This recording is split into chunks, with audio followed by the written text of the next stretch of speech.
papasakosiu jums, kaip mane skaudžiausiai buvo apgavę automobilių perpardavinėtojai. Dar prisimenu, kaip šiandien perku savo pirmą automobilį BMW 2 litrų dizelis. Man buvo 19 metų, buvau tik įstojęs į Kauno technikos kolegiją mokytis automobilių elektroniką, autotransporto elektroniką. Žodžiu, nusiperku, pravažiuoju, 2-3 savaitės sužinau, kad variklio defektas. Trūksta kompresijos 2 cilindruose. 2 ir 4 buvo įtraukusios sklendės greičiausiai ir vienam cilindrė 15 atmosferų, kitam 10, kai priklauso 28. Tai realiai man tas variklis dar savaitę pavažiavo ir visiškai užkalė. Sutvarkau variklį, po mėnesio vėl jis man sugenda. Ir taip per metus aš 4 variklius pakeičiau, purkštukų komplektą, pavarų dėžę ir kokias 4 turbinas, plius minus. Žodžiu, minusas buvo, remontavau viską savom rankom, bet pliusas, kad išmokau ir supratau, kaip veikia automobilis. Atsimenu, per gimtadienį mama ateina, tai tu neateisi pas visus švęsti. Ne, neateisi, sako, tai tu bent šviesą įsijunk ir remontuoji. Nereikia, aš viską atmintinai žinau, nes jau 3 sykį kokį keičiu tą variklį. Žodžiu, problema buvo kame.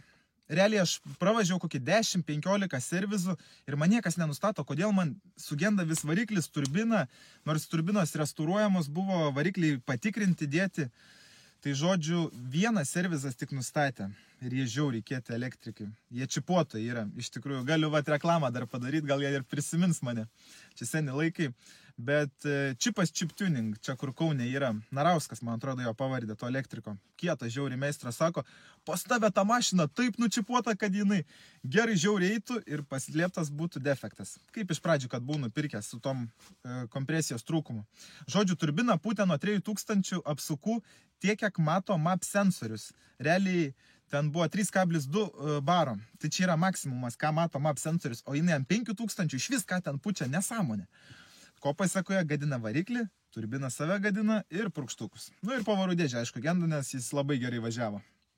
Tai žodžiu, nuėmiau tą čipą, įrašiau originalią programą ir pardavau. Ukrainiečiai nusipirko ir išvažiavo. Realiai be reikalo pardavau. Bet nuo tada pradėjau užsiimti automobilių pirkimų ir pardavimų. Nes jau gerai labai žinau apie tos trečiukus ir sakiau, kitą nusipirksiu. Tik nusipirkau, atsimenu, su turbinos defektu. Sutvarkiau turbiną ir galvoju, ar man jį parduoti, nes matau, pigiausią rinkos kainą įdėčiau, uždirbčiau 700 eurų. Ar geriau savo pasilikti? Galvoju, parduosiu. Ir taip vienas po kitą pradėjo suktis automobilį. Tai realiai čia mano pati pradžia automobilių sferos. Žodžiu, va taip mane buvo nuskausminę periukupai. Niekad nepasakau tos istorijos, galbūt kažkam įdomu. Palaikinkit, jeigu įdomu. Tai va, iki.